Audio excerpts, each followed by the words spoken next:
Welcome to the World of Horror podcast with Mom and Mac. This is the podcast where we share our love of international horror. Everyone has their fears, but we are not afraid of subtitles. Before we get into it, fair warning, these discussions will include spoilers and language which may not be suitable for all listeners. Let's move on to our first segment, Mom and Mac Chat. Hi, Mac. How's it going? Hi, Mom. It's going okay.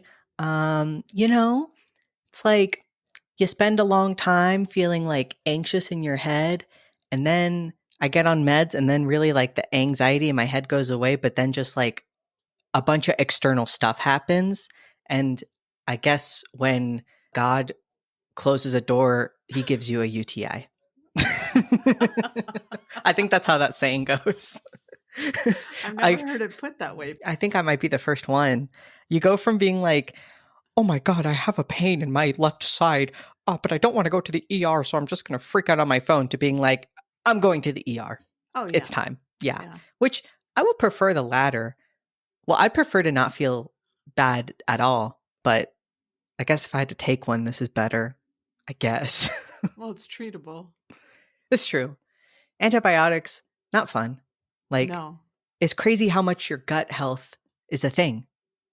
So, again, my anxiety is a lot better, but then all my bacteria gets obliterated, and then my body's just like, loud noise?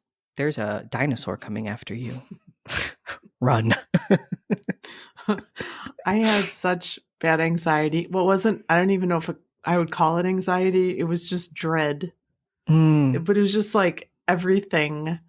Like I was telling you, welcome to Anxiety Hour, WoHos. But I mean, it was like my car's going to break down, like there was like this whole list. But then like yesterday, I felt really fine. And I think it just was like first day back to school jitters, I guess, and it really wasn't that bad. Like they always make us go to all these meetings the week before, and those went pretty well. And then I only have one class on Monday, Wednesday, and Fridays. So it's kind of a soft, re-entry. There's always a new initiative, like at any school or institution, there's always like the new initiative. So now they're moving us to 8-week-long classes. Every class is going to be in an 8-week-long format instead of 16 weeks. Oh, okay. Yeah. Speeding up. Yeah. So that feels really short. Yeah. Can you imagine the Japanese class that you just took in like half the time? No. Like just compressed. Like it already felt so compressed. That was 15 weeks. And I was like, this is a perfect amount. Yeah. 8 weeks. Yeah. Wow. Well, I mean, that's what I do in the summer. But I mean, to do that for all the classes just seems a little bit crazy. And we only have 2 full-time philosophy people. So I'm taking ethics and Nick is taking intro. And I just submitted just the very baseline, like, here's the course I'm doing. Here's my name. Here are the prerequisites. And I got something back that was like, fix this. And I was like, okay, there's no need to be like so blunt and cold. Yeah, what the heck? I know everybody is like under a lot of stress, but like we could be nice to each other. That reminds me that I ordered something from like DoorDash grocery store, one of those days. I've been better about DoorDash, but today I was like, not happening. And when I opened up the chat, the first thing it said was, be courteous, say greeting or a hi. Oh, and I was like, that's really nice. I'm sure a lot of people ignore that. Yeah, I know. I feel bad for those people. Oh, same. Like, what I have never had to do like an Uber or a DoorDash or anything like that. But I go on the subreddit for those things because I just want to get like an inside, because, food service I've always done. So, and I think everybody should work a service job. But I was like, how do I not be an asshole? But it turns out I really didn't have to worry about it because the things people complain about, I'm like, well, that would never occur to me to be that horrible to someone. I know. Yeah. Like when I used to run, my running coach was like the nicest guy ever and like always gave like wonderful service and like, I don't know, just like one of the nicest humans I've ever met. And he's like, you would be surprised at the things people say to me. And I was like, oh my God. I mean, because he's like the last person on earth that would deserve anything, the least bit rude or like he gives a lot. He gives a lot for what he charges, like for his boot camps and stuff like that and his running programs. And people just still want more, That's horrible. It's terrible. That stuff always, when you get a peek behind the curtain, I realize how much my anxiety is truly like out there. Like when I had worked fast food, but when I worked in a restaurant, I always used to feel anxious about like, because I mean, okay, let's say I get a soda. I can tell if there's something wrong with the machine, but usually in my brain, I'm like, well, I don't want to be a bother, so I'm just not going to say anything. No, that's not being a bother. Being a bother is like calling over the host because people would call on me all the time as if I was a waiter and just say the worst shit to me and just be so rude. And I just realized like, oh, okay. Like in comparison, nothing. Like what I'm asking for, nothing. Because I'm also going to ask like, excuse me, when you have the time, blah, blah, blah. I'm not going to be like, hey, you, come here. Yeah. Yeah, I don't know. I just think that all that would be so stressful. Like, I mean, you'd get an ulcer for sure, and you'd have like high blood pressure, and then you'd have to go on meds for all that, and then you'd have like fiery diarrhea all the time, and like it would be the worst. And I already got that. Just kidding. I just think that would like put a toll on a person, just being that nasty all the time. It has to. I know they always say like, oh, or, it's kind of a Zen thing to think, oh, that person that cut me off, maybe they're, in a hurry because somebody at the hospital needs them. I don't know. But maybe they're just mean. Maybe they're just a fucking asshole. Because there have been times where I'm having the worst day and I can tell I'm being a little bit gruff. But it's no excuse though. It's like, yeah. I mean, okay, if I'm at like say McDonald's and the person working there is like, hi, what do you want? I'm like, no problem. You are having the worst day. That's fine. I don't know what I'm saying. I guess I'm saying let's all try our best. Words of wisdom from Mac. Do your best. I think so. I mean, do your best. I mean, that's not asking a lot. No, I don't think. And if you don't feel like smiling, you don't have to smile, but don't be like, hey, you, come here.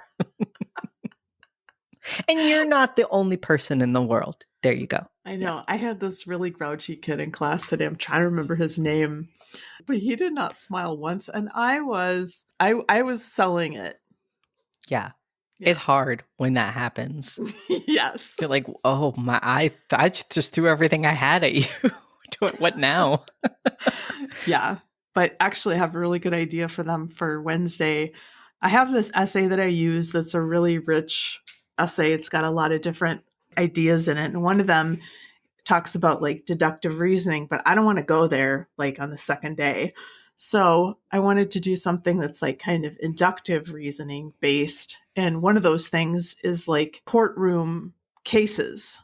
So I asked ChatGPT about some cases where the sentence had been reversed. So I want to give these cases to my students and then ask them like, what do you think about the quality of the evidence and what underlying biases might people have had in this case? And, questions along those lines. And I think that'll be pretty interesting. And I think we'll go through like the Central Park 5 / the Exonerated 5 first, and then if I can find like 2 more cases, I can break them into groups, and I think that'll be really, really fun. Yeah, your class always sounds like it would be the most fun and the most like thought-provoking. I hope so. I wish I could think of something kind of creative for Plato's allegory of the cave for my other class, because like I feel like and for some people it's the first time they've ever heard of it, but Yeah. like it's so old hat to me now. I'm just like, anyway, and then there was this cave, you know. So I'll try to think of that, you know, for later on this week. But what would be like a modern spin? Well, I mean, there is the Matrix, which is It's totally true. Plato's allegory of the cave. So I guess I could show some clips. Mm. But, you know, there's got to be That's- something a little more interesting. For your students, that probably would be like, what's this old movie? I know. From 1999. It's before the year said 000? What the fuck? What's going to be the new, like, I can't watch this, it's in black and white? Like, what's going to be the next level? Wondering, like, for me, when I was a kid, an old movie was something that was in black and white. So, like, yeah, what would they say? What if you were born in, like, 2005? Like, what would you think is, like, an old movie? Well, you know how a lot of movies in the 2000s just looked like blue or green? Maybe something like that. Like, this is tinted blue. I can't watch this. Though I feel like that now just because I'm like, this looks like shit. Right. That's a really good point. Oh my God. Remember when we watched The Ring, the remake of The Ring? Oh my God. And it was so blue. Yeah. Or also the remake of Pulse. That one was really blue. Oh, that was super blue. God. I want to like just wrench the filter away from them. Yeah. Like retroactively. Like, stop, please. And show me colors. Like, I love Buffy the Vampire Slayer as a show, but like the way they would always photograph, you know, it would be daytime, but they would try to make it seem like it was I night. hate that shit. Yeah. Oh my God. And like, I see shadows and they're not from moonlight. It doesn't work. Just change the scene. I don't know. Figure it out. Have better technology, you dumbasses. Dumb. So yeah, maybe it just looks bad. Yeah. You know? And they can't articulate it, which would be fair, you know. Yeah, it just looks bad. Yeah. I don't like it. Turn it off. Also, Keanu is young. What? I was thinking recently, you know how I was about to say back in the day, but you know, the selling point of televisions used to be like, and still is, you know, like this many inches of screen. But I feel like young people, aren't they more used to watching things on like a really small screen? So I wonder if like when like iPad kids grow up, they're gonna be like, I don't give a fuck how big this TV is. I've been playing something on 8x11 my whole life. Who cares? Well, yes and no. I mean, I feel like you do some of that stuff on those little screens, but there is some stuff you want a bigger screen for, like video games. You want a bigger screen. You'd think. I would think. But there's so many games that I love that I'm like, no way could I play this on a phone. But I guess if you're growing up and you don't have access to a console or a TV, but you do have a phone, like something like Minecraft, you can play on your phone. And to me, that seems like torture. But if that's all you know, then it would be normal. So I wonder, there might be a whole group of people who are like, nah, this is fine. I don't care. I just remember like when I was a kid, sorry. But when dinosaurs walked the earth. I know. Ray Bradbury had, you know, a lot of things in his science fiction stories that actually came to pass, and one of them was a TV the whole size of a wall, you know. And I always remember thinking, like, when is that going to happen? You know, it basically has happened. Yeah. I mean, yeah. Sometimes I'm like, I don't need something this big. I don't know. Like, I feel like if you don't, there's so many things you don't know that you want them until somebody tells you you want this. Yeah, I mean, some of my richer students might actually have like a theater in their house. I was just saying to Alan, one of my like, ooh, pie in the sky, if I hit it big, what I would want in my house, home theater. Yeah, I think I would too. Because Definitely. what are the odds that your favorite movie ever hasn't come out yet? I don't know if that is necessarily true. So your favorite movie ever could be one that you never even got the chance to see in the theater, but now you can in Ooh. your house. Ooh. Wouldn't that be awesome? Yeah, because like the old movies that like we never got to see because they were old before our time or whatever. I would Yeah. definitely like when we saw Psycho in the theater. Amazing. Oh my gosh. Like you, So I good. really like could put myself more so in the mindset of, oh, this hasn't existed before this moment. Whereas when you're watching it like on a laptop in your bed, you're like, well, this movie sucks. I don't know. You can't put yourself there, or you're like, this is so fake, or whatever. Or what's the big deal? Yeah. Why is this so important? But because maybe I kind of thought that when I first watched Psycho, but yeah, when I was watching it in the theater, I was like, oh, this would scare the living daylights out of me. Yeah. Yeah. That's a good one. Well, how about Reanimator? Did that scare the living daylights out of you? It didn't scare me, but I did love it. I would see this in the theater. And also, speaking of Psycho, because the music in the opening. Oh, yes. Dun, dun, dun, dun, dun, dun, dun. I guess it's a remix.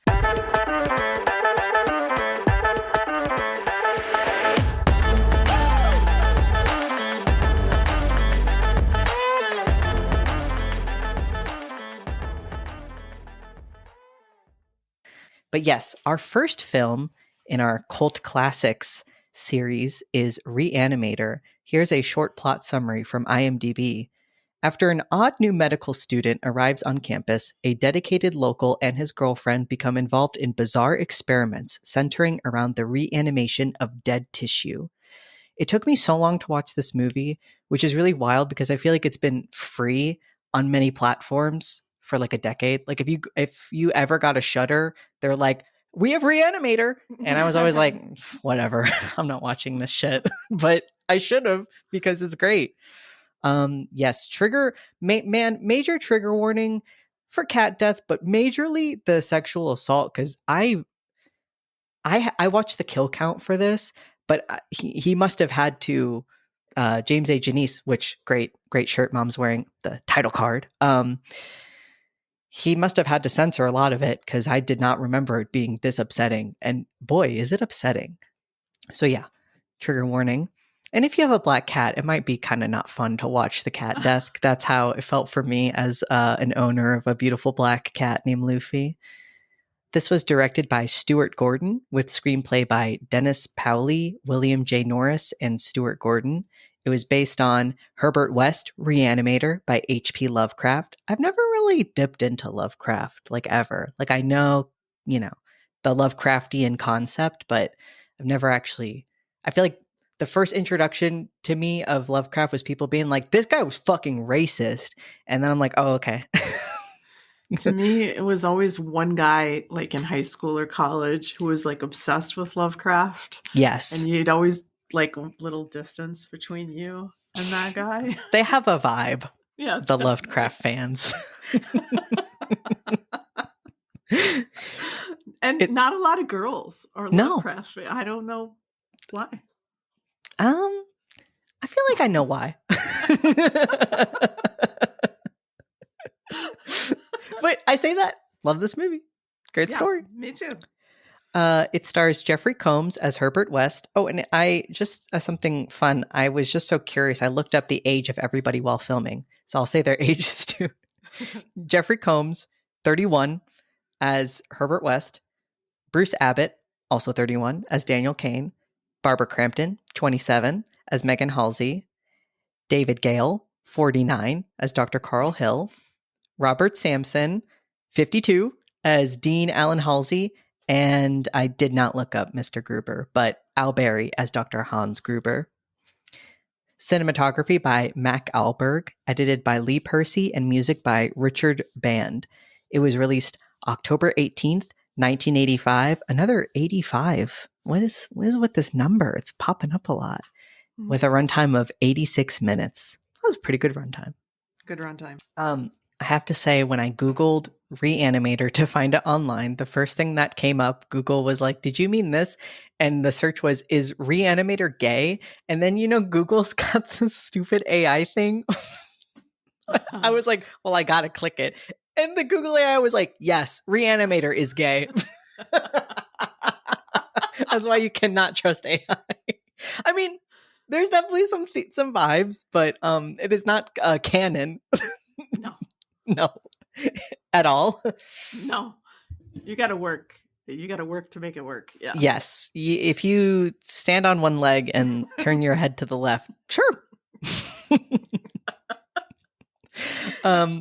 So we begin at the University of Zurich Institute of Medicine in Switzerland, and we see a frantic nurse woman pacing the hallway as a bunch of official looking men enter this room, and we see Herbert West bring his dead professor, Dr. Hans Gruber, back to life.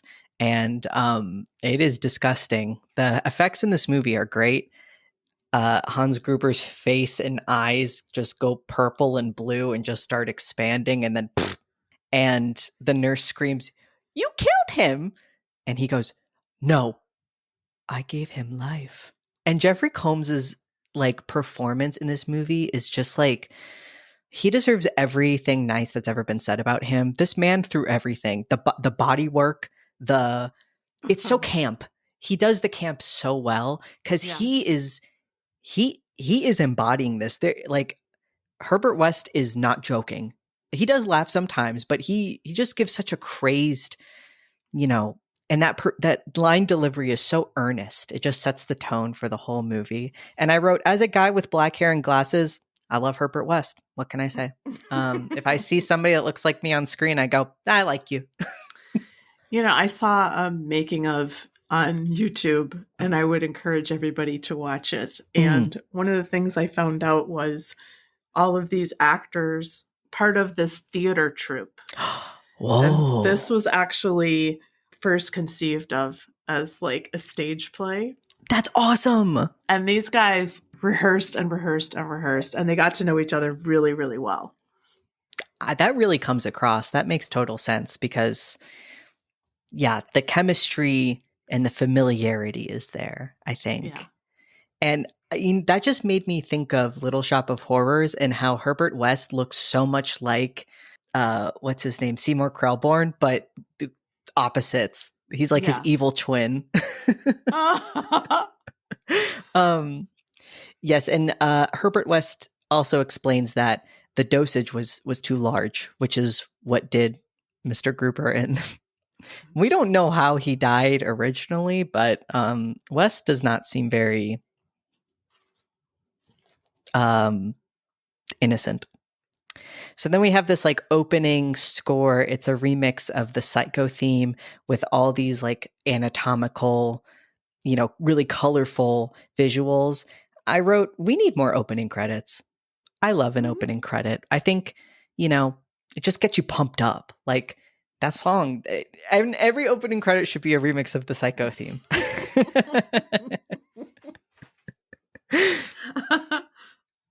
So West arrives at Miskatonic University in Arkham, Massachusetts, but we first meet Mr. Daniel Kane, and he's a great character because, for instance, we see our first pair of boobs. I counted one of three, I believe. There is a woman flatlining, and Kane, who's kind of a taller, handsome, muscular guy. He kind of looks like a himbo. I think you could describe him as a himbo. He is desperately trying to get this woman back to life. They do the paddles, and far after she flatlines, he keeps going to where I think the resident nurse or doctor is like, hey, she says a good doctor knows when to quit. And so I think that makes him a great foil. To West, he is also interested in a sense of preventing death. And it's something he's very passionate about. And he's very idealistic. But again, in terms of character, he could not be more different from West. But it's what makes them such a great pair. And so he's taking a body back to the morgue, and we get our security guard. Love this guy. He's always smoking a cigar in the hospital. And he's like, don't know why this door's locked. Nobody wants in. Ain't nobody gets out. And, oh yeah, I wrote, it was the 80s.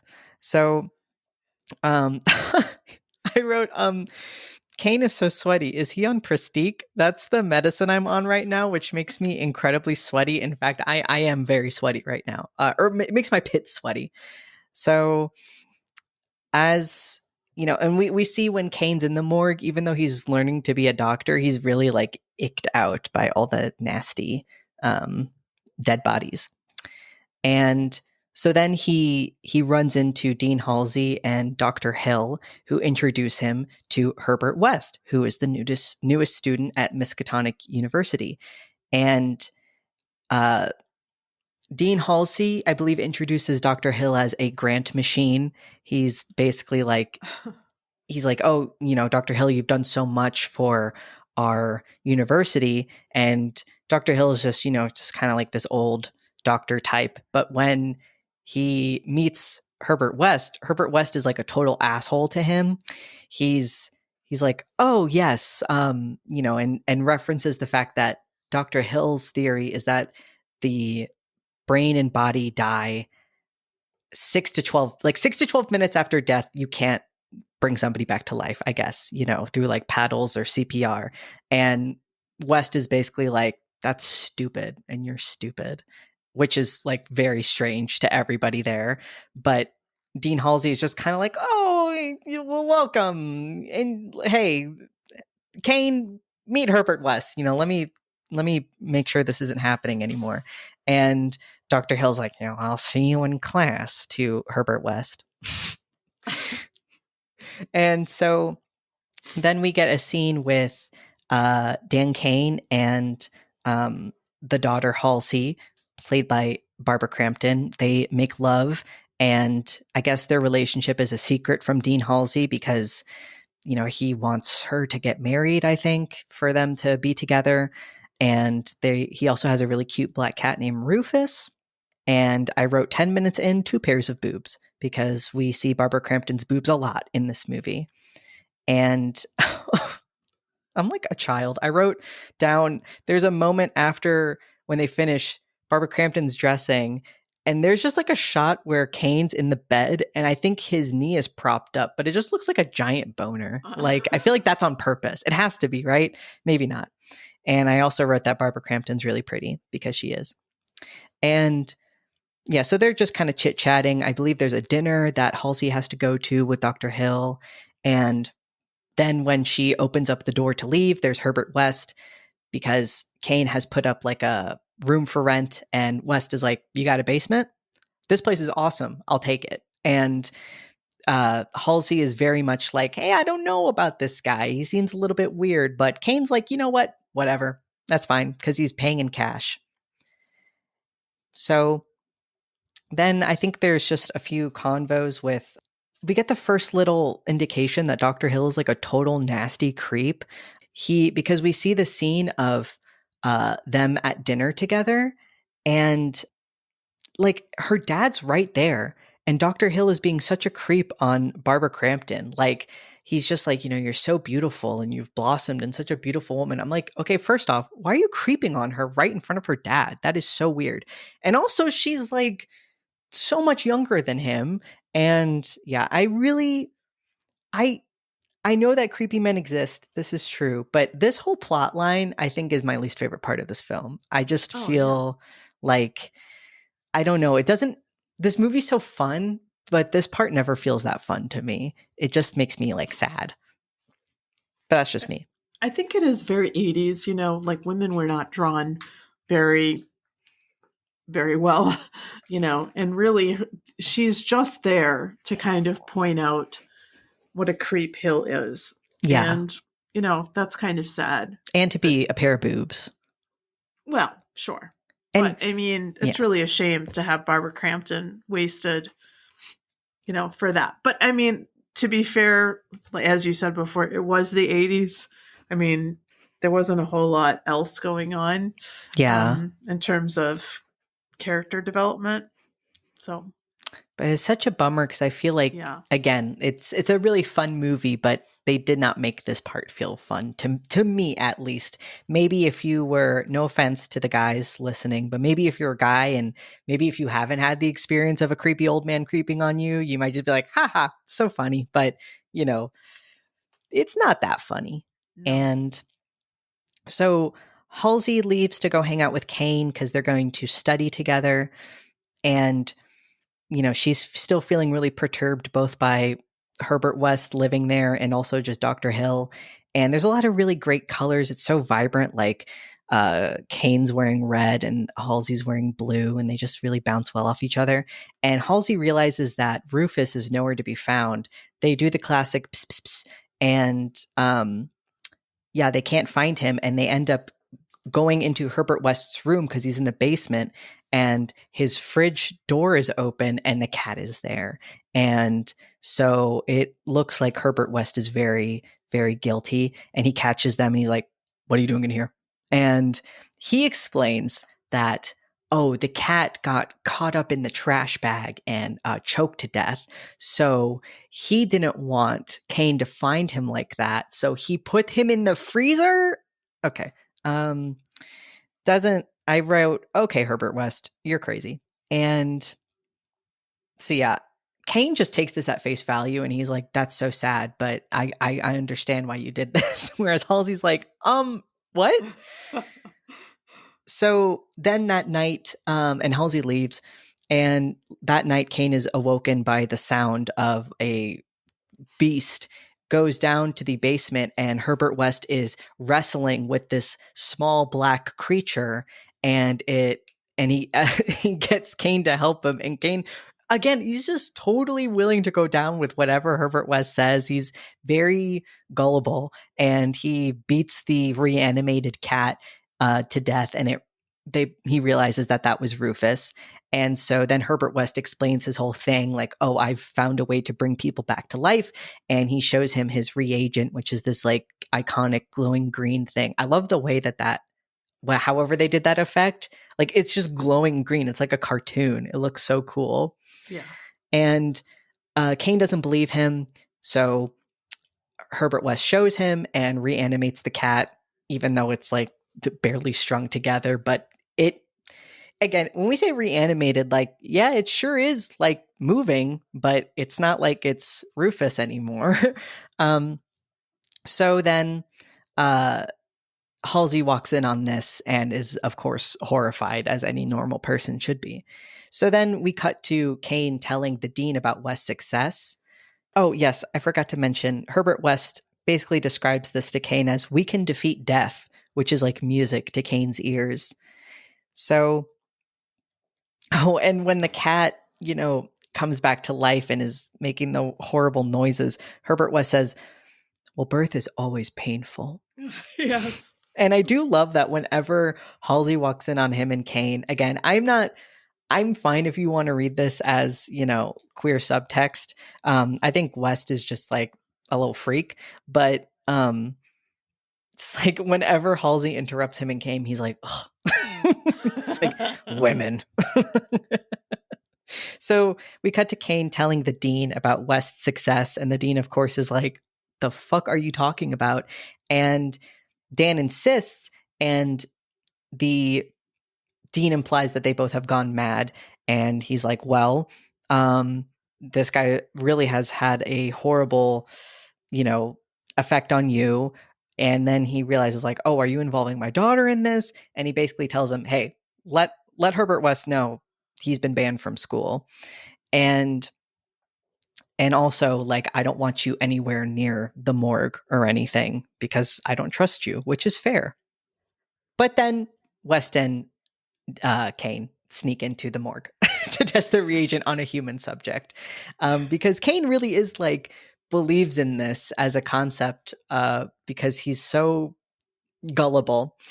And So they bring a human subject back to life, but he's in a very violent zombie-like state. Halsey realizes, okay, something must be afoot, and so Dean Halsey goes to find them and leaves his daughter with the nurses and doctors upstairs. So the corpse does in fact come back to life, but it's very crazed.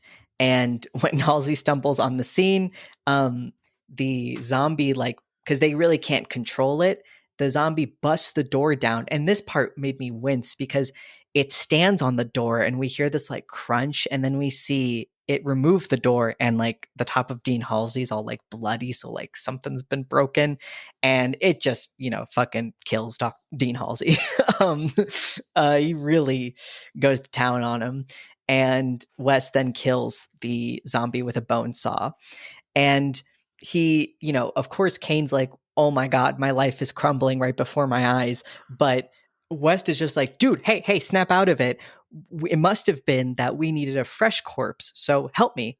And then Kane's like, you're fucking crazy. But he's like, hey, if we bring him back to life, he won't be dead anymore. And I do love this part in the movie because at this point, you really can't feel bad for Kane anymore because he's throwing it all in with West. Like, he's got this is really selfish of him to try to make up for his mistake when he's just aided in killing his girlfriend's father plus the dean of the school. Like, this is objectively horrible, but he just wants it to go away. And he knows it's not going to end well, but he's like, sure, okay, cool. So they inject Dr. Halsey's body with the reanimating agent, and he returns to life in a zombie-like state. He is not Dean Halsey anymore. And then Megan Halsey happens upon the scene, and of course is hysterical, and Kane just collapses because he's like, fuck my life. So now Carl Hill is in charge, unfortunately. And he takes charge of Dean Halsey and puts him in this like observation cell. So it's kind of like he is a zombie, but he's not complete. Like, we get a sense that there is something still flickering in there a little bit. But yeah, he's in a straitjacket and is just like, "Rrr." And Hill, realizes like, okay, this guy is technically like dead. Like, something is afoot and it stinks of Herbert West. And he then carries out a surgical operation to lobotomize him. And this is when he finds out that he's dead and reanimated. So West is, of course, doing his little, experiments, trying to figure out where to go from here. And Dr. Hill sneaks in and basically blackmails him into surrendering his reagent and his notes, which we can tell, like, we know who West is. He's not going to give up this easily, but Dr. Hill wants to take credit for West's discovery. And as he's looking in the microscope of, the reagent reanimating some dead cat tissue, West clobbers him from behind with a shovel and decapitates him. And of course, then instantly goes to reanimate the head and the body because West is going to do what West is going to do. And I love that. I love that nobody in this movie really has like a brain cell, but it really works to me. Even though you're like, why? Why. Why he's doing this. And he even says out loud, like, well, I've never tested it on limbs. Let's go for it.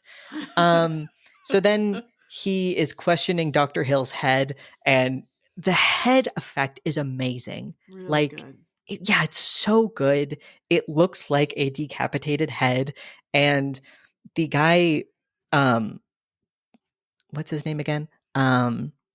David Gale did such an amazing job. Like, he's kind of still himself, but not himself. And he just goes, Wes. Like, the way he says it is so good. And, of course, Herbert West is dumb. If he was smart and not so crazed, he would have tied up the body first, but he didn't. So the decapitated body goes up behind West and just smacks him, and he goes unconscious. So then in this whole part, again, I wish, because this whole next part is both fun and like horrifying, but some horrifying fun and some horrifying where I'm like, make it stop. Because Dr. Hill is just not a good man. But the body carries the head back to the office with West's reagent and the notes. And just this whole, like, the body carrying the head, all of it, it looks so good. It's just so delightful to watch because it's all practical and it's so fun. Like when he sneaks into the morgue, he uses like an anatomical model to be his head. And, the security guard smoking the cigar doesn't suspect anything, but it looks so crazy. So Dr. Hill's head acquires the ability to control other reanimated corpses. And there's a great, like, the shot is amazing because the body is holding his head so that you see it in the reflection of the cell holding Dean Halsey. And so, like, his head is, like, overlaid with Halsey's head, which tells us that he can use, control him telepathically. And I love that shot so much because just the hands holding the head, it just looks so crazy. Mm-hmm. So yeah, if he conducts brain surgery on them, then he'll be able to control them. So then, in something completely disturbing, he directs Dean Halsey to snatch Megan away from Kane's house. So, poor Megan, her dad comes in and grabs her and takes her away. And so she faints because she's a woman. And when she arrives, Dr. Hill, of course, strips her naked and straps her body to a table. And she regains consciousness as... And okay, this scene, I both find it very, like, in a way whimsical, but I think this would have been so much more fun if the person on the other end was consenting to it. Yeah. Like, because what proceeds to happen is Dr. Hill's body holding his severed head, is holding his head up against her. And he's like, whispering in her ear, being like, I've always, thought you were so beautiful and whatnot. And then he's licking her, and then he's licking her nipple. And then his body begins to lower his head down towards her, crotch to give her head, which is so funny. But she's screaming in terror, obviously, and this is horrible. So that's what makes me wish this had been different, because I think that's hilarious. Like, if somehow somebody could have been into that, I think that would have been a more enjoyable scene to watch. Because I think the concept of it is hilarious, but not the whole assault part, A severed head giving head. Yeah, that's hilarious. This is all I knew about this movie at the time. Yeah, that scene is all I knew. And it did not appeal to me at the time. What did you think of it now? Oh, I loved it. Yeah. Super fun. Yeah. And obviously, Barbara Crampton's fine with it, but it just, to me, watching it, I wish I could have enjoyed it more. And I feel like... No, yeah. Yeah. You kind of have to not care about women to fully enjoy it. Yeah. Because she's really selling it, that she's completely disgusted. And terrified. Her skin is crawling, and she's terrified and completely freaked out. So you have to sort of... think that's funny. Yeah. To fully enjoy this. Otherwise, I think it will be uncomfortable. Yeah. And that's a shame. On some level. Yeah. Because it looks great. Like the head and the body, all of it looks great. And she screams when she sees the body's got the model for the head, like the anatomical model. And that part, it just looks so funny, but in a good way. So yeah, as he begins to place his severed head between Megan's legs, he's interrupted by the arrival of West and Dan. So West distracts Dr. Hill while Dan frees Megan and thankfully gives her a shirt to cover up. I did like that she did not have to be naked for long. And Dr. Hill reveals that he has, because, they kind of subdue and to Dean Halsey's, his zombies credit, he is kind of like shocked into, startled seeing his daughter in this state. Like he kind of snaps out of it. And, but then there's this great moment where, cause the morgue has all these bodies still on their gurneys. And Dr. Hill, he's like, well, try to stop this. And then all the bodies pop up because oh my God. he's lobotomized all of them. And it's so like, oh, you're fucked. Like, because these things are strong. It's like a horde. Yes. And it's really scary. And this is where our third pair of breasts come in. Yes, I did like that they were all naked. There's one naked woman, but mostly naked guys, which I love. I love an addition of naked men. I feel like, we need to balance the scales. So yes, Megan's voice reawakens a protectiveness in her father, who fights off the other corpses as Dan and Megan escape. And this is a great moment because, he helps her. And then this shot is so amazing. It's kind of like they've got like a fog machine kind of going, and it's just a black silhouette as Dean Halsey's he's taken by the other zombies, and just they rip all of his limbs off. But it's just the black silhouette, and it's just amazing. It's there's so much chaos, and this movie goes so fast. It's so good.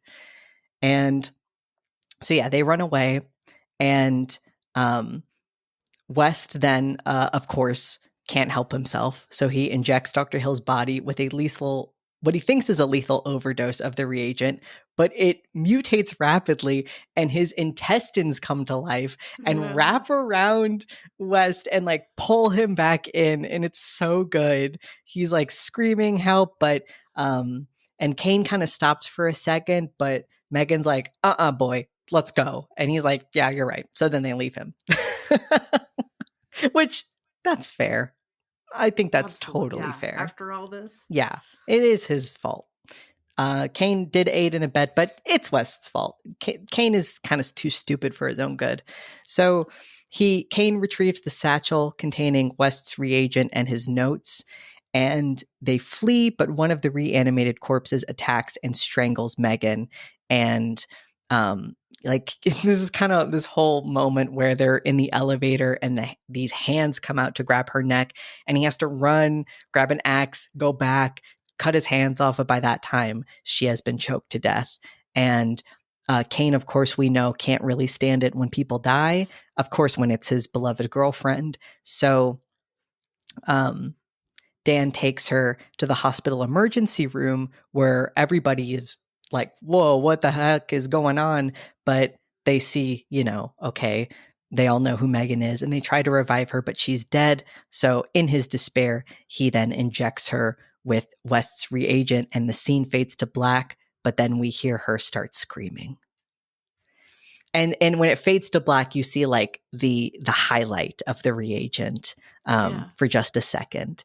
And man, my first thought was, what a horrible thing to do to someone. The most selfish thing you could do is bring them back to life. They were in their eternal slumber and you had to bring them back to life. Many spoiler alert if you are interested in watching Buffy and you don't want to be spoiled. But one of my favorite moments ever in the show is when, she dies. And then they are like, we have to bring Buffy back to life. Everybody's so single-mindedly obsessed with bringing her back to life. And when she comes back, she's so depressed and really not herself. And then in the musical episode, she reveals that she was in heaven and they pulled her from heaven. How horrible. I know. And everybody just kind of has to deal with the fact that they've just did something so horrible to their friend who they loved because they were very selfish and couldn't stand to have her be dead.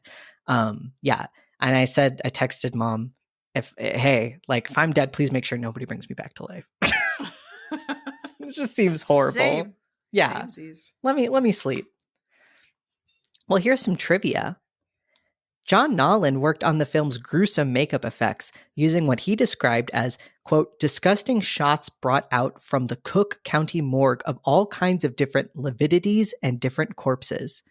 He and Gordon also used a book of forensic pathology in order to present how a corpse looks once the blood settles in the body, creating a variety of odd skin tones, which I appreciated because you see like a black corpse and the skin tone is very different from like the white corpses. I did notice that. The special effects department went through 24 gallons of fake blood during the shoot. Makeup effects artist John Nolan said that Re-Animator was the bloodiest film he had ever worked on. In the past, he had never used more than 2 gallons of blood on a film.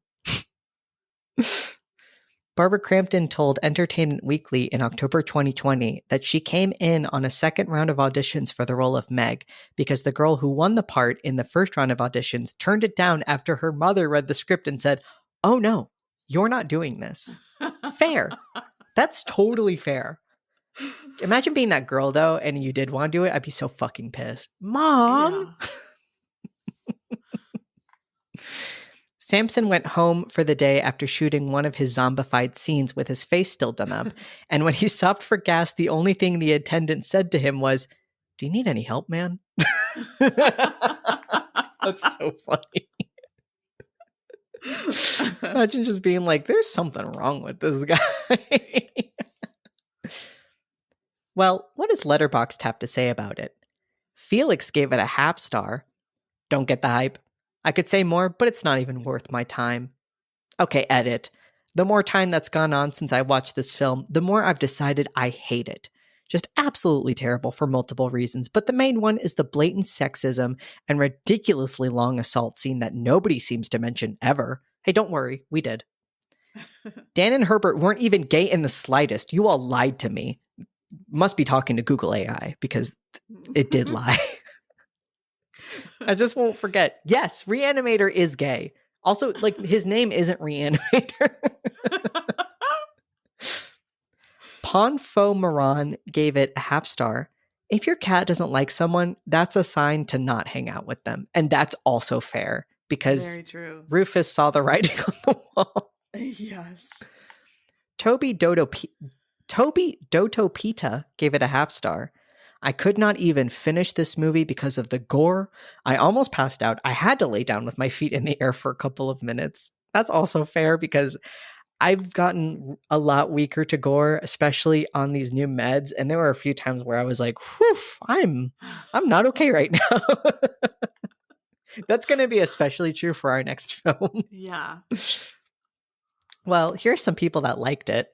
Bob gave it 5 stars. Whoever decided to make this movie deserves a big kiss on the mouth. Okay. Hey, Bob. NVMMK gave it 5 stars. This movie slaps so goddamn hard. You got a skeevy professor with a hard-on for the dean's daughter. Why is that a plus? I don't know. An average Joe who, surprise, also digs the dean's daughter. And Jeffrey Combs in his prime with a constipated facial expression in full swing. There's blood, guts, glow stick-looking serums, and of course, reanimated corpses causing chaos. Which, again, that could have been somebody's 0.5 star review. But then they add at the end, if you haven't seen this yet, watch the shit out of it ASAP. Hope gave it 5 stars. If I had a nickel for every time Talking Heads merchandise was shown in a movie revolving around an ambiguously queer guy with his equally ambiguously queer friend, whom are definitely lovers, I'd have 2 nickels, which isn't a lot, but it's weird that it's happened twice. I think we do need to retire this joke. It's been used too many times. Because when somebody starts, I've had a lot of friends start to do it, like in real life, and I wish I could stop them and be like, I know what you're about to say. If I had a nickel. Though, yeah, the whole John Mulaney joke. I just want to be like, I know. Weird that happened twice. Okay, yeah. Well, how would we rate it? Let's rate it in glowing serums. That's kind of boring.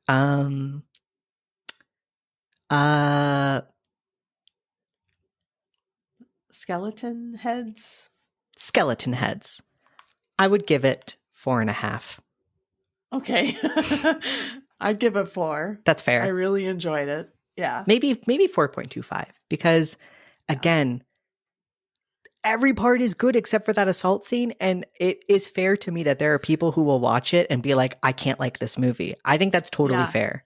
It's really, I mean, it really does deserve a trigger warning. I mean, if you've ever had any kind of experience like that, I mean, it could be triggering for sure. Like you said, Crampton gives maybe too good of a performance. Yeah. You really feel it. So, and it's supposed to be funny, which then is what makes it feel so gross, is we're not supposed to feel bad for her, really, I don't think. No. And her boobs are like the biggest thing in the shot, really. So I feel like we're Yeah. also supposed to be enjoying the fact that she's been stripped, which is gross. Super gross. Yeah. What have we learned? On one of the letterbox people said it really well. I mean, if your cat doesn't like somebody, that is a really big red flag. Yeah. And if your girlfriend Cash- doesn't like somebody, yes, listen. Listen to her. And Cash is not more important than your girlfriend's comfort. Yeah. And if he had not let him stay there, he could have. I mean, a bunch of bad shit still would have happened because Wes is going to do what Wes is going to do. But at least you wouldn't be culpable. Yeah. Yeah. And don't bring people back to life. No. If they're dead. Please let them rest. And maybe I really am still curious, though, how he even, because when West is introduced, they acknowledge the fact that he worked with Hans Gruber. So it's like, how did nobody in Switzerland be like, hey, it was this guy who had something to do with it? I know. I think they just wanted to get rid of him. And I think Barbara Crampton even says that. Like, why is he here? Like, what happened, in Switzerland? And everyone's like, yeah. Don't worry about it. Yeah. Listen to women. That's another, we have learned this. Every week. Yeah. Every goddamn movie. Listen to women, please. Would we watch it again? I still would. Yes. I would. Totally. Like, it's so good. It's still so good to me. If you just excised that part, which it was a very long scene, but if you excised that part, it's so fun.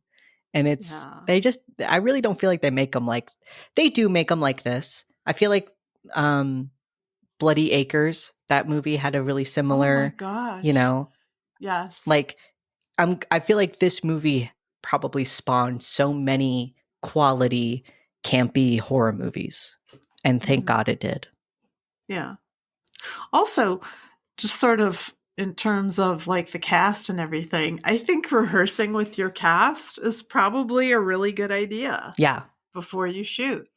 And having chemistry together, it's going to sell the whole thing. Favorite scene and or kill? I like it when all the zombies come back to life. Yeah, they're like, ah. I think my favorite kill is Dean Halsey, like when they rip him apart. I just feel like it's done so quickly but so impactfully, and yet one of the somehow, even though man is dismembered, one of the least gory deaths in the movie. Yeah, because I know it's so obscured, but that's what gives it such impact. Ooh, so good. Who wins the Ufula War? Daniel Cain. What is wrong with you, boy? He's stupid. Stupid. I also Herbert West. He is also, these two guys, I guess they are made for each other because they're both incredibly dumb.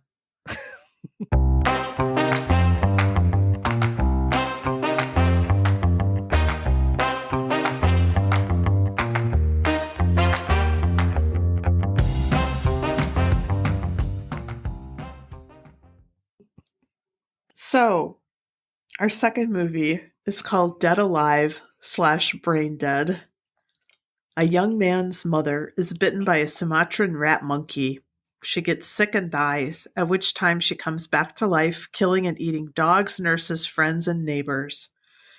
And again, we have a trigger warning, this time for dog death, attempted essay, and the suggestion of incest. And if you are easily grossed out, oh man, you can't watch this movie. You've got to skip it. You can't do it. And it's a bummer because I wish I hadn't gotten so grossed out because it's kind of a masterpiece. Oh, it is for sure. But I don't think I have it in me anymore. I felt bad because I was like, this is amazing. And had to turn away, Yeah, there are some shots that are really like... It was like over 10, over 20. Oh, yeah. I mean... It's nonstop. It's really good. And I was going to suggest that we do Bad Taste at some point really soon, because that I think is his first movie. But yeah, maybe we want to wait till next year. Yeah, need like some recovery time. This was directed by Peter Jackson. The screenplay is by Stephen Sinclair, Fran Walsh, and Peter Jackson, and the story is by Stephen Sinclair. It stars Timothy Balm, Diana Penyever, Elizabeth Moody, and Ian Watkin. Cinematography is by Murray Milne, edited by Jamie Selkirk, music by Peter Dasent. The release dates are the 13th of August, 1992 in New Zealand and the 12th of February, 1993 in the US. This one has a running time of 104 minutes. How did you feel about this runtime, Mac? I can't lie to you. I didn't finish the movie. Because by the end, I felt so sick. Oh my God. This is a first. Yeah. I looked up what happened. Oh my God. When did you? During the chaos of the chaotic final end. It was sad because I was like, this is great. Like, I have a positive view of this movie, but I really could not do it. Oh my gosh. I know. Wow. Wow. It's nonstop. I really was like, it is. You don't get any chance to breathe. And yeah, maybe when I adjust more to the current medication I'm on, but I was like, oh my God. Oh, I can't do it. I can't do it. So yeah. Wow. So I guess I don't like the runtime. It's a little bit too long for me. Well, I texted Mac and I said every scene is wild. Every scene. It's so good. But it is nonstop. It's like breakneck. Yeah. Yeah. WoHos, I guess I still have never seen it in its entirety. But when, like, in the really early days of YouTube, you know, they just used to upload clips from movies all the time. I'm sure these clips are still on there, but because I did watch it for free on YouTube. As a kid, I remember, I don't even know how the videos were titled, but they just must have been something like crazy scene from Brain Dead or something like that. So there were so many scenes that I watched, like, when I was a kid, just, you know, presented as like, look at this crazy scene. And yeah, so I always knew about this movie, and it was kind of surreal seeing those scenes again and like being transported back in time. Wow. Yeah, having context. Yeah. The context doesn't help that much. No, not really. I mean, it's really just a lot of insanity. Yeah. Speaking of, the opening scene, I think is completely unnecessary. You don't need it. And it is horrible. Yeah. So we're told that it's 1957. We're on Skull Island. A white man and a, quote, native man of indeterminate ethnicity and background are carrying a cage carrying a rat monkey. In order to get away from the aggressive inhabitants of the island, the white guy waves his permit around and fires his gun into the air. He then abandons his guide, who is being chased by the island's inhabitants. After the white guy is bitten by the monkey on his hand, his guide chops off his hand, then his arm, then his head, and then we get the bloody, splashy title card. Yeah, it's really racist. Oh, super racist. Not a good look for New Zealand, which I had to Google real quick. I was like, how are the native inhabitants of New Zealand treated? Not good. Not good. So no big surprise there. The rat monkey is transported by plane to Wellington, New Zealand, where we meet Paquita, the shop girl at the local convenience store. When her grandmother sees her making eyes at a man, she divines Paquita's future with tarot cards. Grandma indicates that her romantic interest is not Roger, the man Paquita was making eyes at, but another man she will become romantically entangled with. When Paquita asks about some foreboding cards, Grandma hides those away. She just kind of like looks shiftily around. Don't worry about it. A clumsy regular Lionel stops by, and Paquita is convinced he is the guy. She comes on a little too strong, and Lionel runs away. We then meet Lionel's mother, who is very demanding and pretty much insufferable. She is very happy that she has been elected to be treasurer of the Wellington Ladies Welfare League, and she's going to host the league's president, Nora Matheson, that Friday. As Lionel is mowing the yard, he is attacked by Paquita's dog. Paquita invites herself on a date to the zoo with Lionel. She is a creep. like she's... I think Lionel's my favorite character because he's so... How to even explain this guy? He has the best Nick Cage energy. Like, oh yeah, it's such wild, frenetic, like, what are these choices you're making? But I'm here for it. Nick Cage energy. And I think everybody, I mean, he kind of looks like Nick Cage, but I think actually everybody in this movie has Nick Cage energy.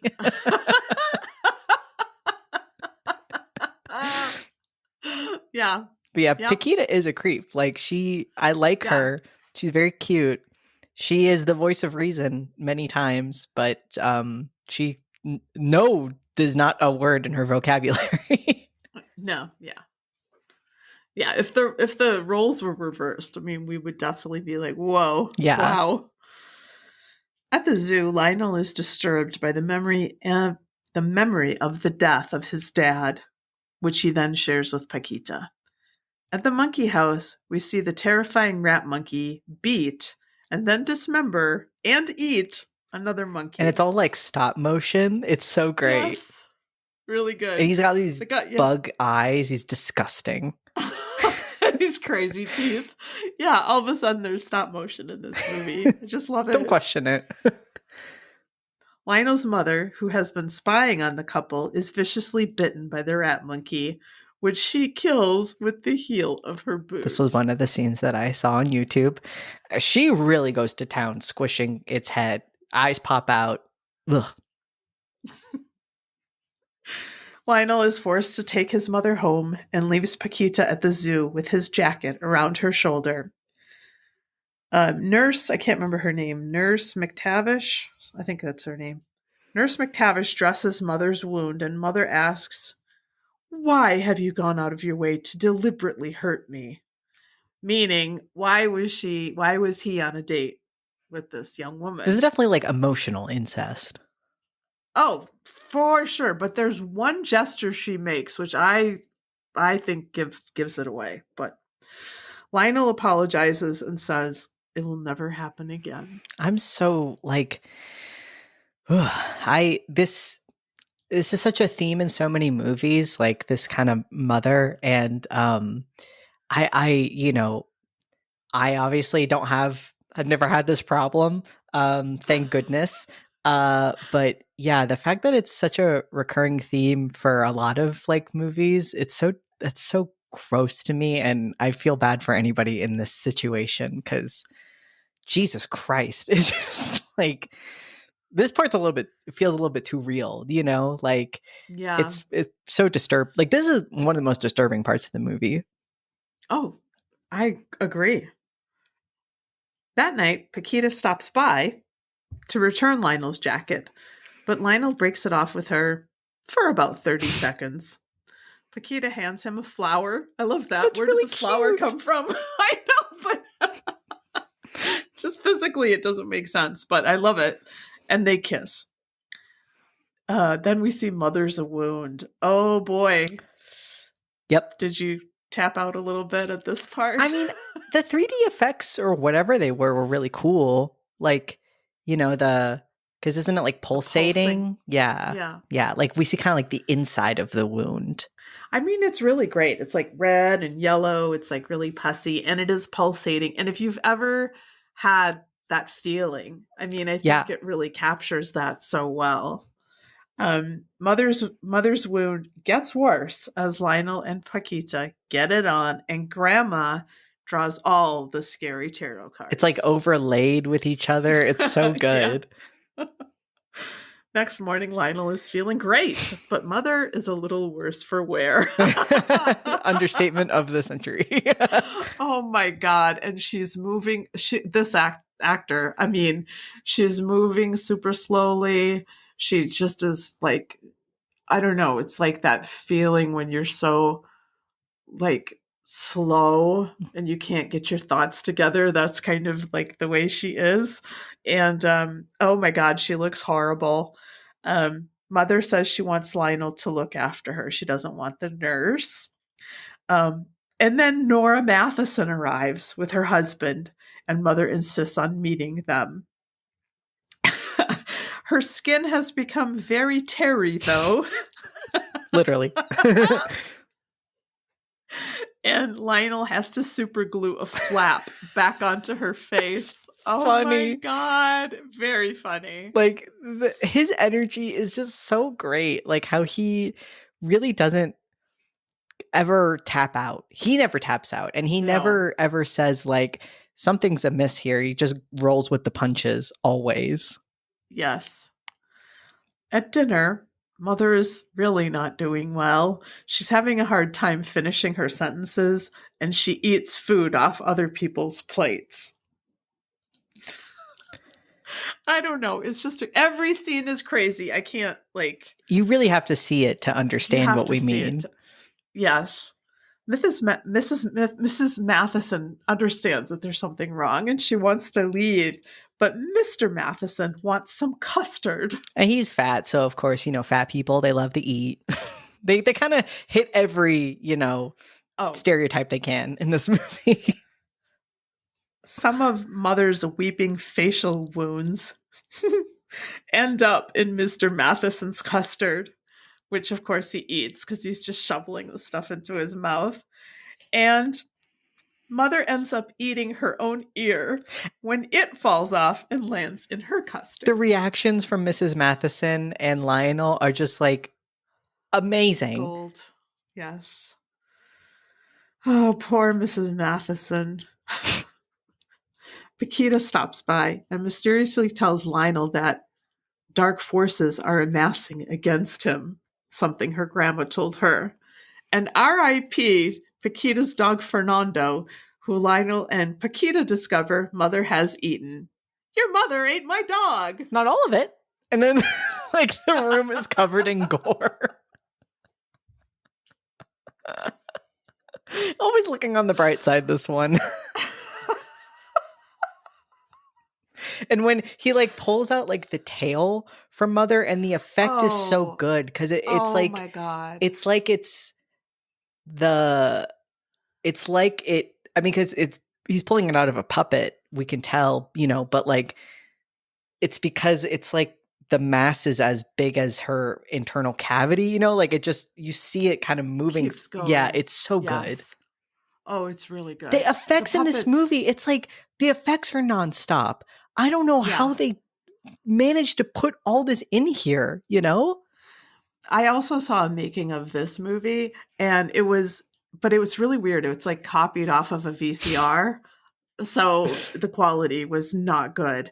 And it was like the Wellington, like evening news, like did a whole thing on the special effects of this movie. Yeah. It should be studied because I don't know how they jam-packed so much. Yeah, it's really incredible.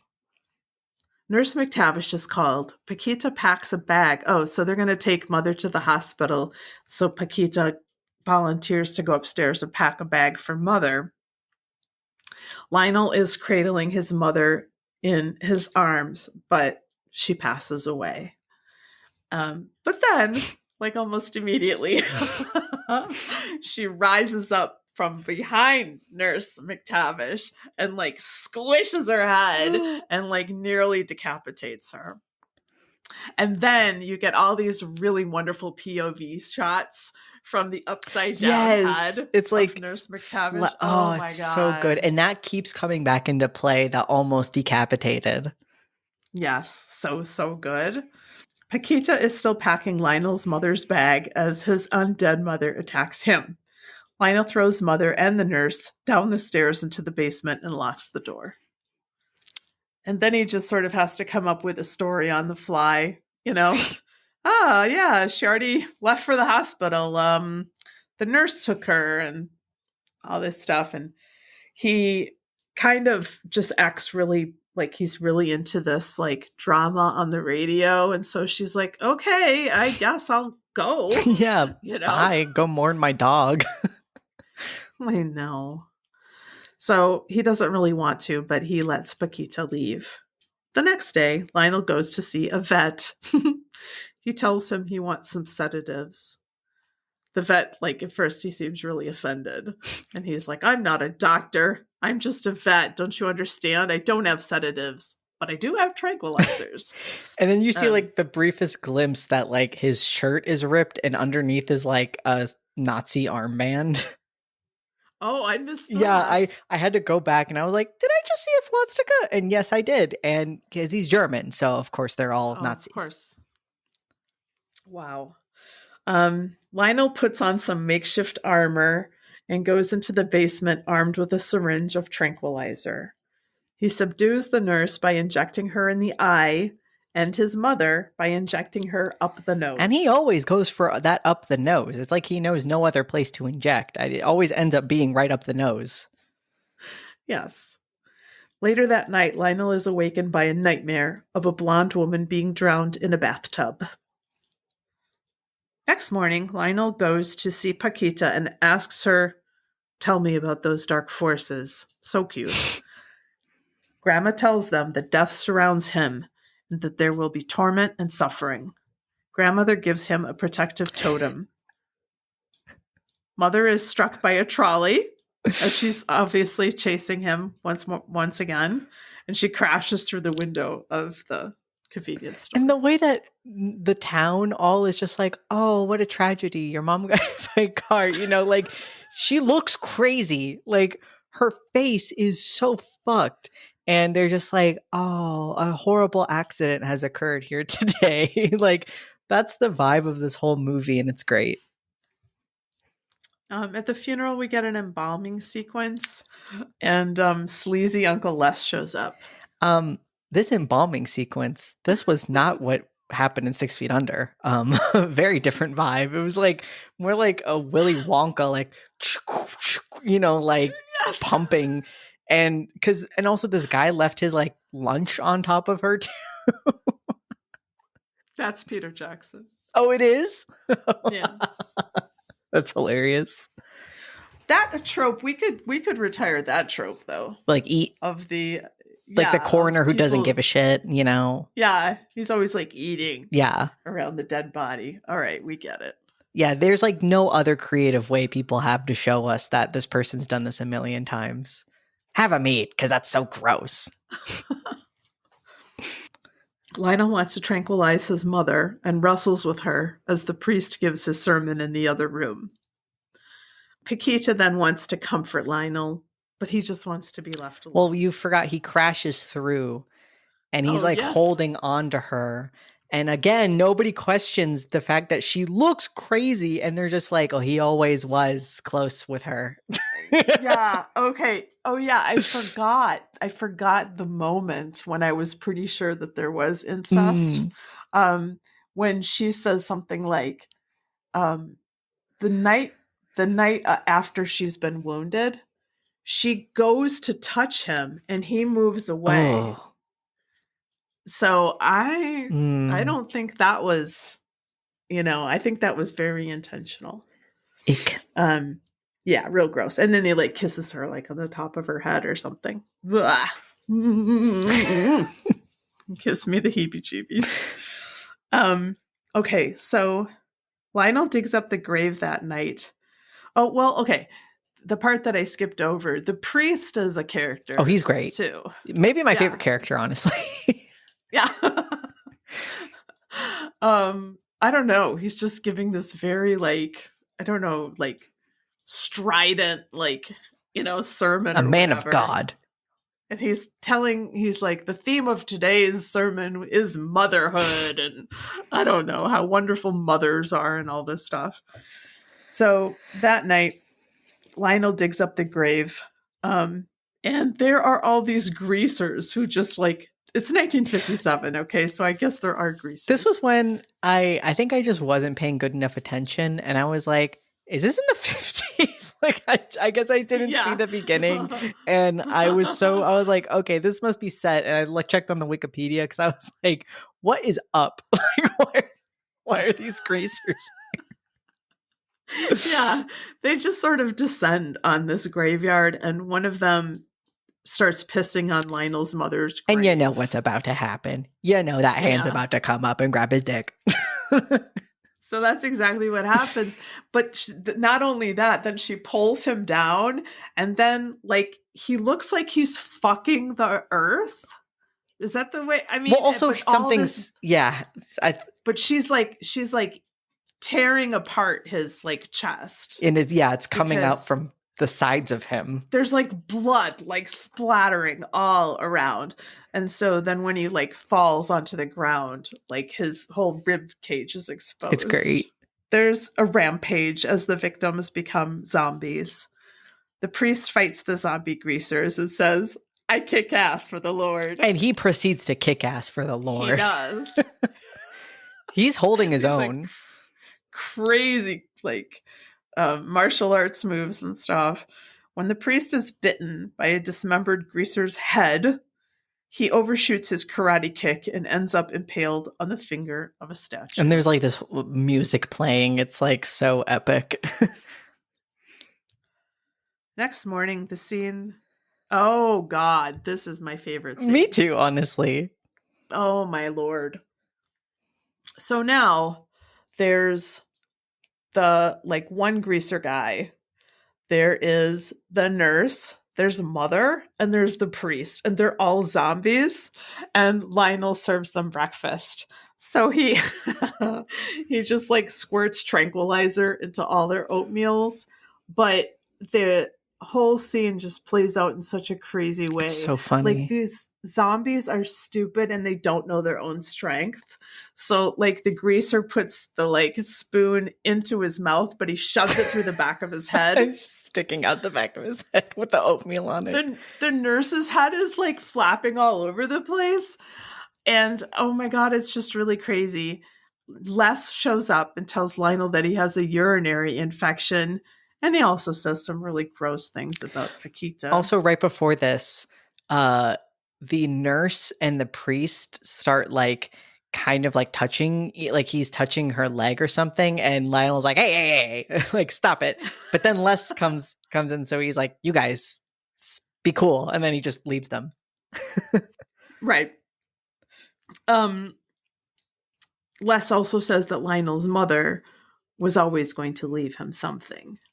But now the priest and the nurse are starting to get it on, and the nurse ends up pregnant as a result.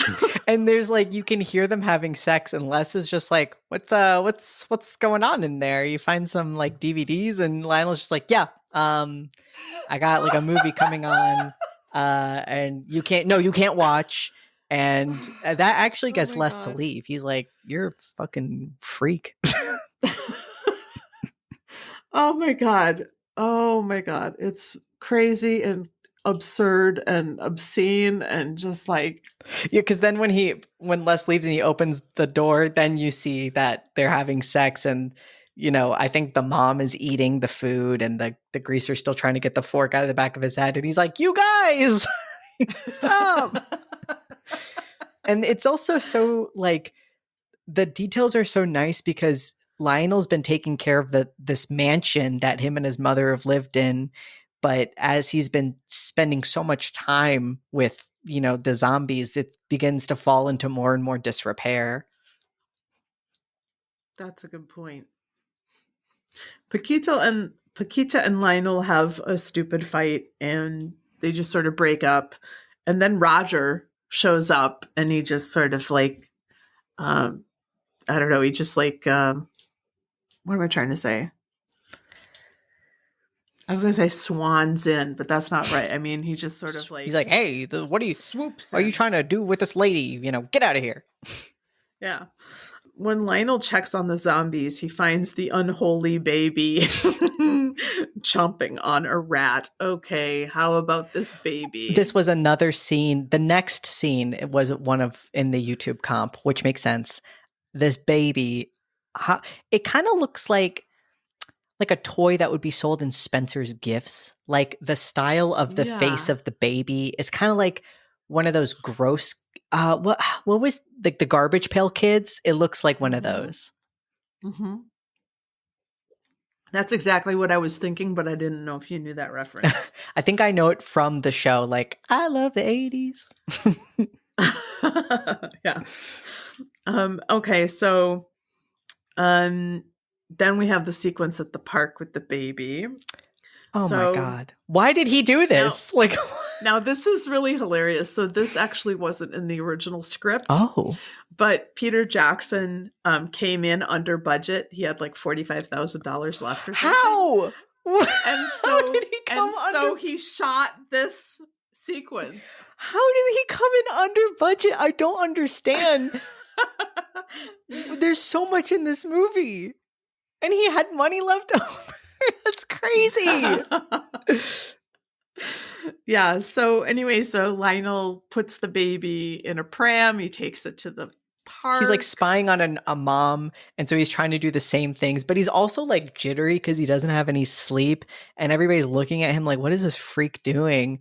And the baby, we can tell, is behind like a gate, like a fence-in thing that he's put in there. And like every time he tries to be like wire, like it rips the thing out of his hand. And he looks around like, oh.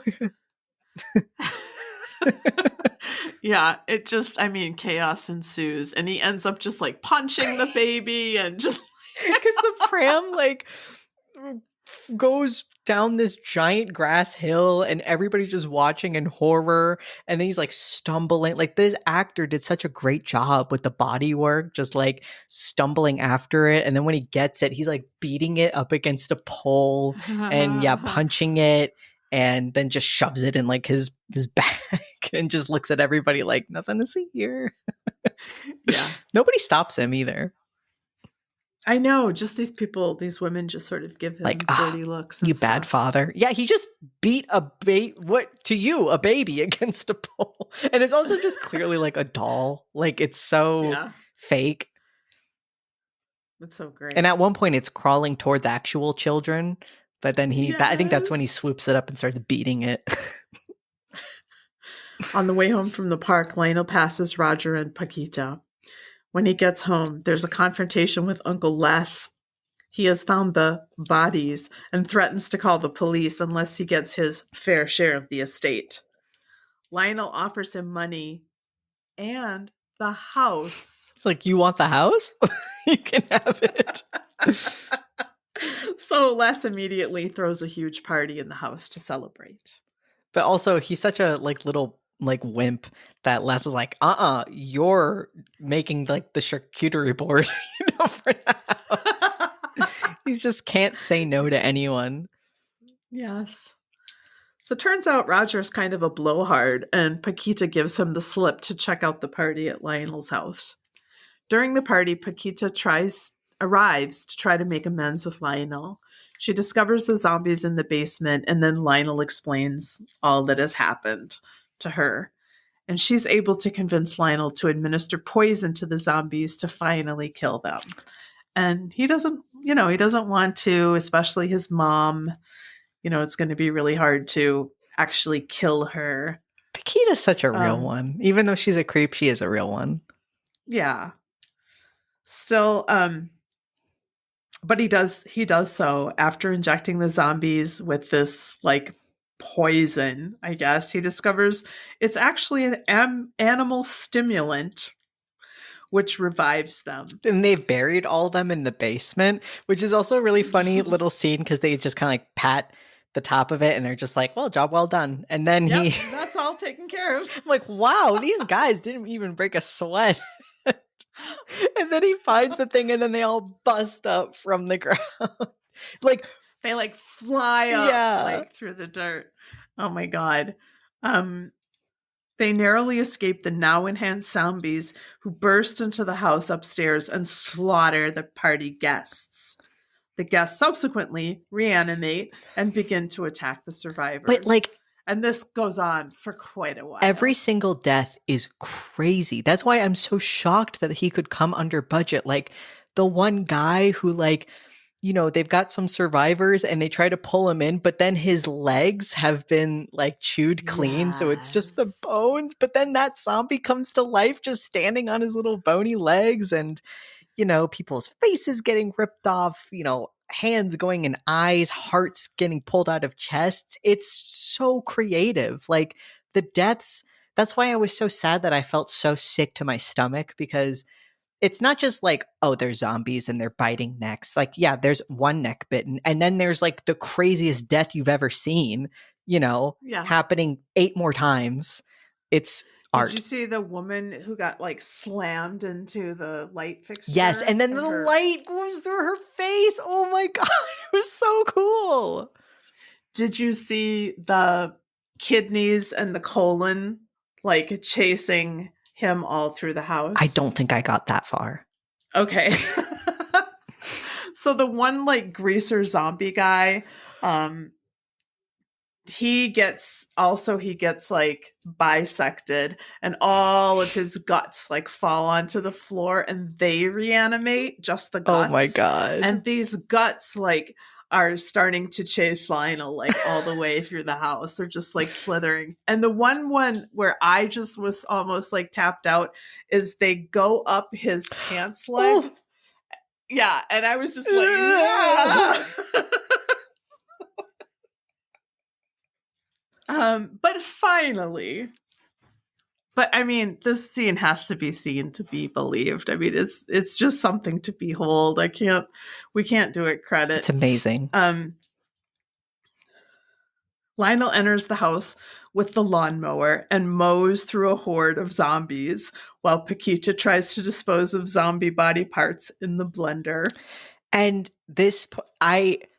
even though I had tapped out in my movie viewing, I saw this on the YouTube, and it's like years ago, and it's burned into my memory because just his shocked, like, I don't know what do they call it? Shell shocked like face as he's holding this giant mower covered in blood, and you just see the whites of his eyes so bright against the dark blood of everything. Oh my God, it's amazing. Yeah. He's strapped it to his body, and he's just like proceeding through the crowd, this like horde of zombies, and they're just all running into the blades and just like, it's just amazing.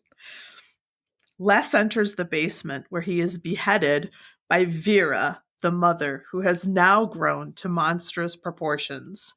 Vera erupts from the basement and pursues Lionel and Paquita to the rooftop as the house catches fire from a burst gas pipe. As Vera corners them on the roof, Lionel confronts his mother and reveals that he witnessed her drowning his father and his father's mistress in the bathtub as a child, and proclaims that he is no longer afraid of her. Vera becomes enraged and swallows Lionel with an opening in her stomach before trying to kill Paquita.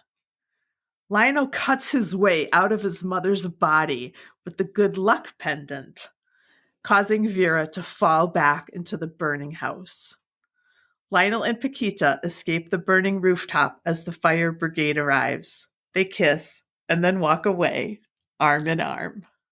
This is a healthier relationship than the one in Reanimator, somehow.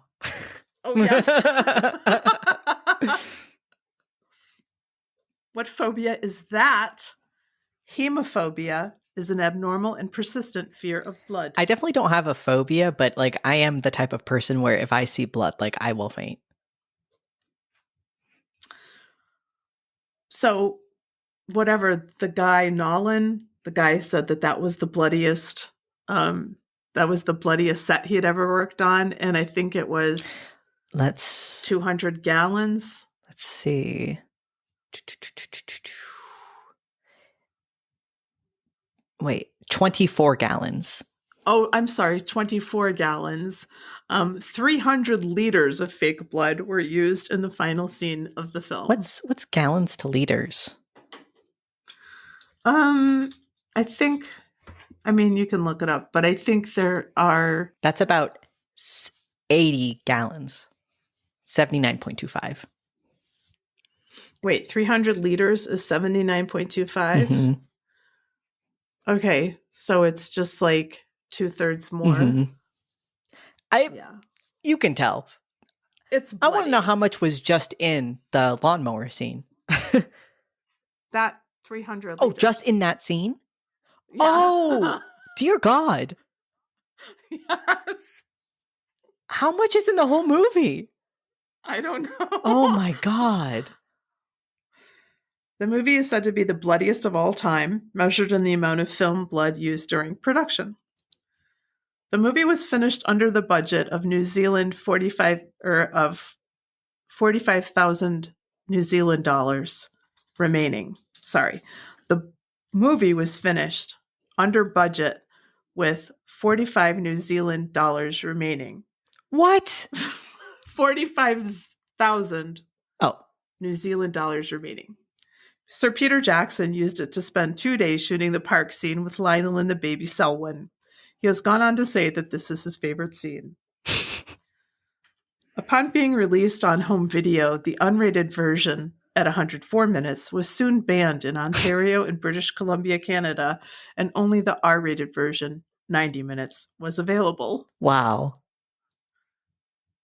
The production fell into trouble with the local council for pumping fake blood from the finale into the Hutt River. Oh, God. Residents noticed the red contamination flowing near Avalon Studios where the film was shot and alerted the authorities, fearing there'd been a massacre. Oh, my God. Can you imagine? No. So much blood. Webhead98 gave it 5 stars. This movie is so fun. The first half had me rolling, then the second half was all the gore and craziness you could ever want. Some parts actually made my stomach turn. I love this movie a lot. Some parts. Marie gave it 5 stars. One of the most funny and unhinged movie I ever watched. They didn't have to go that hard, but they did, and I'm proud of them. Currently looking for a lawnmower in case of a zombie apocalypse. Nathan gave it 5 stars. Paquita is brat. Can you explain that to me? Do you know who Charlie XCX is? No. Okay, so Charlie XCX is a pop star. You might have heard the song Fancy with Iggy Azalea.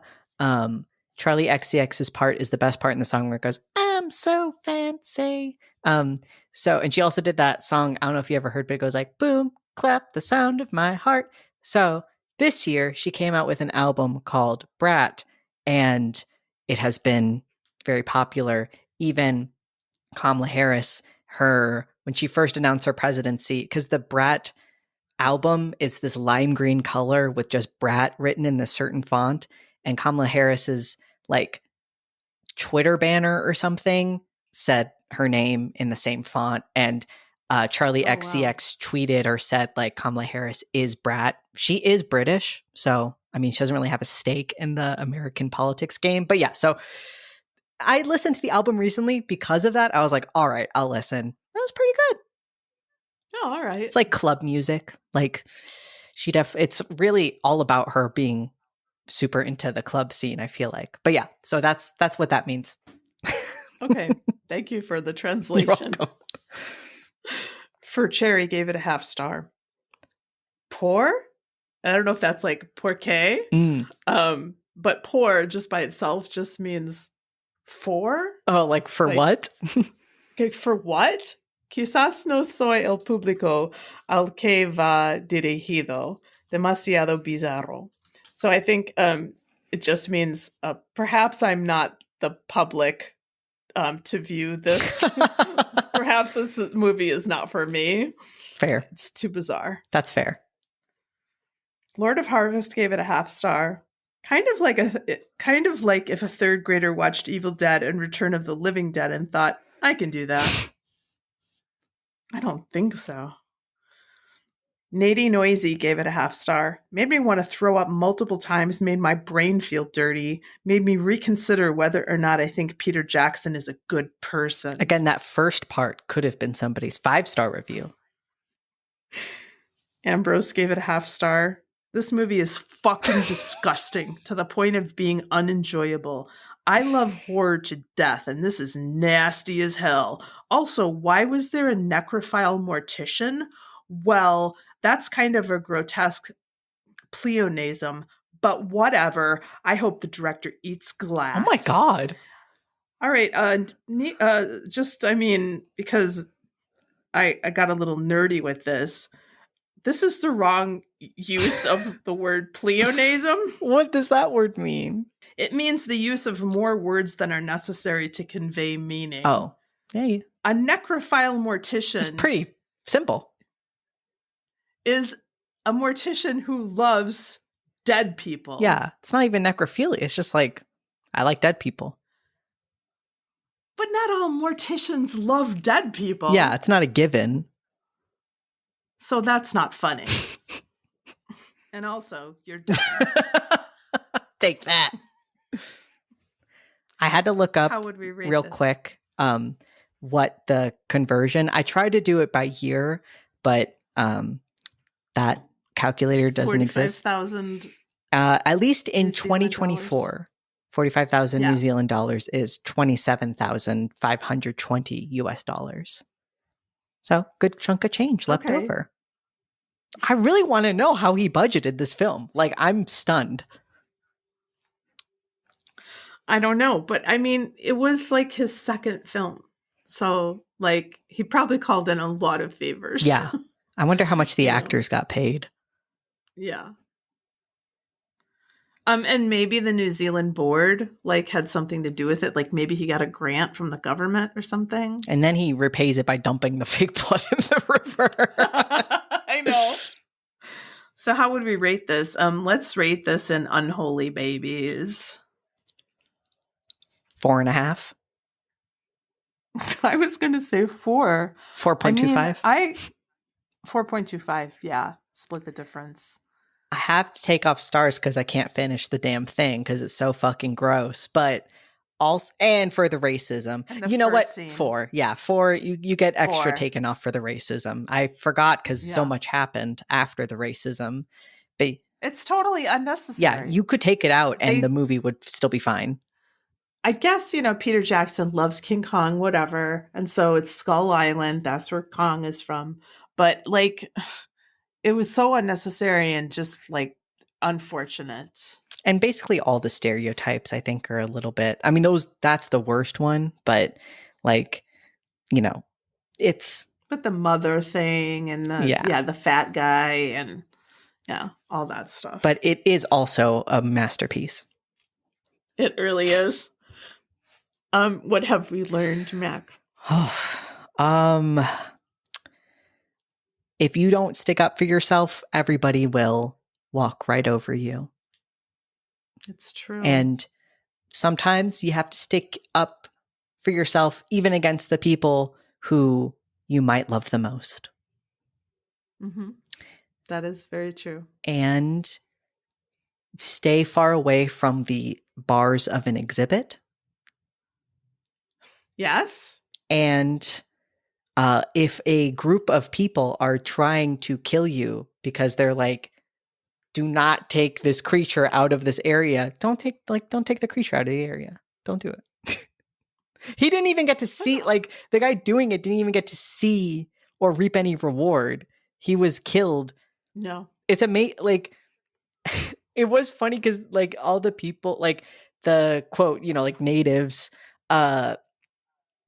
just were given money from like the, border patrol people.